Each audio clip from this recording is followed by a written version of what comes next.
الحمد لله رب العالمين حمدا كثيرا طيبا مباركا فيه waxaan rabaa inaan ka hadlo barnaamijkan hadda socdo oo baydhow loo yimid xildhibaanadii federaalka ah waxa la wado anaga raali kama nihin presidential systemkan hadda Xasan Sheekh uu rabo inuu dastuurkan ku bedelo wuxuu rabo asaga keensado rabo waa ka soo horjeednaa wuxuu leeyahay madaxweyne ku xigeen iyo laba xisbi iyo barnaamij asaga uu soo sameeysto waay dastuurkan aan ku heshiina ku meel gaar waay waa la socotaan waxa loogu bixi karaa afti dadweyne waay doorasho hal cod iyo hal qof in loo sameeyo waay waxa bedeli kara dastuurkan arintaas waay marka waxaan leenahay barnaamijkan hadda socdo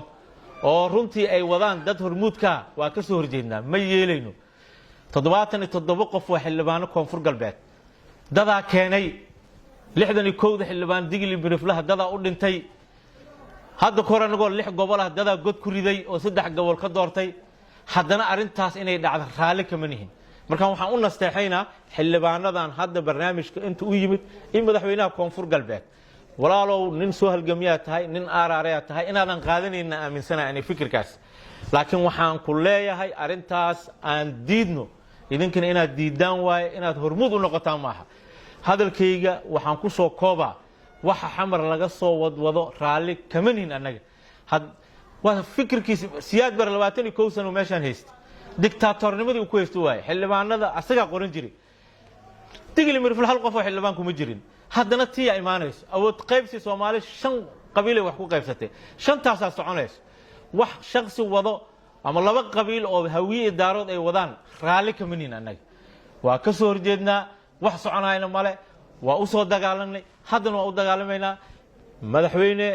Cabdicaziz Lafti Garaan iyo xildhibaanada hadda Baydhabo ku sugan arintan jawaab ka bixiya annaga shacab ahaan raali kama nihin magaalada waa guuxaysa koonfur galbeed dal iyo dibadda waa guuxayaan arintaas ka jooga idin leeyahay adigana nin waxaan u maleynaa maxaa lahayd inaad tahay oo dadka ay jecel yihiin waxa waay ummadaada dhex joogtaa doorashada waa galaysaa maxaa la wada tartamayaa walaalow arintan ha u horseedin maxaa lahayd arimahan hadda socdo waa la socotaa qaatum isteeda jiro waxa jiro maxaa lahayd banaadir isteeda la wadaa saddexdan gobol hal gobol laga rabaa in laga saaro marka waxaan ka soo horjeedaa aniga inaad raali ka noqonayso uma maleynay maxaa la dhahay walaalow